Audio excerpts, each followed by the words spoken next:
pula. Tetapi Sobat Safina perlu ingat juga karena genetic uniformity atau keseragaman genetik dari ayam kampung ini memang cuma berkisar 75% saja. Artinya kalau Sobat Safina punya 10 ekor yang menetas misalnya, jadi Assalamualaikum warahmatullahi wabarakatuh. Jumpa lagi di channel Safina Farm TV. Kali ini sobat saya akan membahas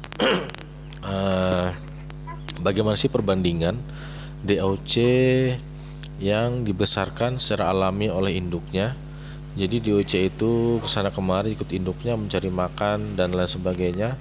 Kemudian dengan DOC yang dibesarkan di dalam kandang pembesaran, dengan kata lain ia dipisah dengan induknya. Dan yang ketiga adalah DOC yang baru lahir, baru menetas, maksudnya sekitar 2 atau 3 hari. Jadi bagaimana perbandingan antara ketiga DOC tersebut? Nah, ini yang akan saya bahas. Karena Sobat Safina, ada beberapa orang yang menyatakan bahwa pemisahan induk dengan anaknya itu adalah tindakan yang kurang berperasaan atau membuat induknya stres atau kurang baik bagi pertumbuhan si anak ayam sendiri.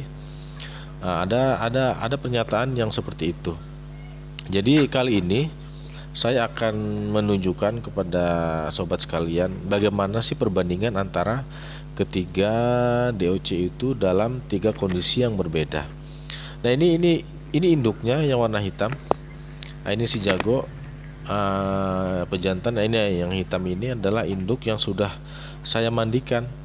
Saya pisahkan dulu dengan anaknya, kemudian saya mandikan, dan ini kondisinya. Dia terlihat sudah hilang stresnya. Ada 2 kali saya mandikan, dan ini sekarang dia sudah tidak ingat anaknya total, tidak ingat sama anak sama sekali, dan dia siap untuk bertelur. Terlihat juga bobotnya, badannya agak gemukan sekarang daripada sebelum dipisah dengan anaknya. Nah, ini adalah box karantina sederhana saya ini Sobat Safina. Box karantina, di dalamnya ada bolam pijar penghangat, sisa telur yang belum menetas 4 butir, dan 2 ekor DOC. 2 ekor DOC hitam dan putih ini. Nah, itu yang hitam. Yang hitam itu adalah DOC yang baru saya pisahkan dari induknya. Induknya kita lihat di adegan sebelumnya, dan yang putih ini adalah DOC yang berumur 1,5 hari. Ini kita timbang, kita bandingkan. Yang pertama adalah DOC yang bagaimana DOC yang baru dipisahkan dari induknya, yang sana kemari ikut induk cari makan, menjelajah ke mana-mana. Ini berapa bobotnya? Kita timbang sebentar. 40 gram. 40 gram. Ini mohon maaf, ini DOC tidak kelihatan, cuma angkanya saja. 40 gram nih sobat. Itu umurnya 10 hari. 10 harian, bobotnya cuma 40 gram. Nah, sekarang kita tes bobot DOC yang berumur 1,5 hari. Ini kita timbang berapa bobotnya. 34 gram. Cuma selisih 6 gram saja nih Sobat Safina. Yang berumur 10 hari ikut induknya kesana kemari berbobot 40 gram, dan DOC yang berumur 1,5 hari, 2 harian lah, kita hitung 2 hari.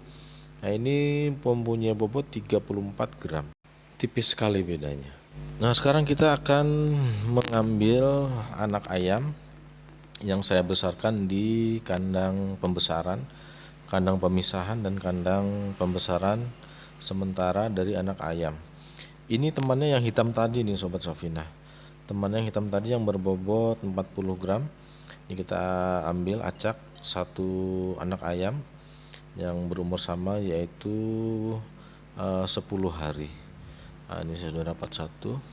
Isi kandang itu cuma sedikit Sobat Safina, cuma 7 ekor saja. Total 8 ekor yang menetas dari 10 telur yang ada. 2 jadi telur dadar, 8 alhamdulillah menetas. Dan sekarang nih kita timbang. Yang baru kita ambil dari kandang ini, kita lihat berapa bobotnya. 62 gram. Lumayan ya Sobat Safina selisihnya dari anak ayam yang ikut induknya ke sana kemari. Bisa terlihat di sini, ini induknya, ini anak ayam yang berbobot 62 gram, mandiri dia di box di kotak pembesaran. eh, Berbeda jauh dengan saudaranya yang ikut emaknya ini ke sana kemari cari makan dan lain sebagainya, karena cuma selisih bobot dengan DOC yang berumur 2 hari. Selisihnya cuma 6 gram saja, dan ini tentunya tidak menguntungkan bagi peternak. Sekarang kita kembalikan ke box pembesarannya Sobat Safina, dan ini kita bisa lihat 3 kondisi yang berbeda dan 3 hasil yang berbeda pula. Tetapi Sobat Safina perlu ingat juga, karena genetic uniformity atau keseragaman genetik dari ayam kampung ini memang cuma berkisar 75% saja. Artinya kalau Sobat Safina punya 10 ekor yang menetas misalnya, jadi 7 ekor, kurang lebih 7 ekor yang nantinya akan mempunyai eh, tingkat pertumbuhan yang sama, sedang 3 ekor yang lain itu mungkin akan tidak sama, mungkin dia lebih kecil dari yang 7 ekor tadi atau lebih besar dari yang 7 ekor tadi. Jadi begitu, tingkat keseragaman genetik hanya berkisar 75% saja. Tapi kalau kita pisahkan dengan induknya, ya kan, induknya juga pertumbuhannya lebih bagus, tingkat produktivitasnya meningkat, karena begitu dia menetas, kita pisahkan dengan anaknya dan kita mandikan seperti induk yang ini, maka dia seminggu atau 2 minggu kemudian apabila dia kawin dengan jantan, maka dia siap bertelur lagi insya Allah. Dan dari segi pertumbuhan anak ayam pun lebih lebih sehat, lebih pesat pertumbuhannya daripada dia harus ikut kesana kemari bersama induknya mencari makan dan lain sebagainya. Belum lagi risiko lain ini Sobat Safina. Nah, ini yang akan saya tunjukkan, yang hitam ini yang ikut induknya, dia ini agak agak pincang sebenarnya karena terinjak-injak oleh ayam-ayam yang lain. Nah, itu dia tadi baru meloncat berjalan. Nah, dia mengangkat kaki kanannya itu sebenarnya.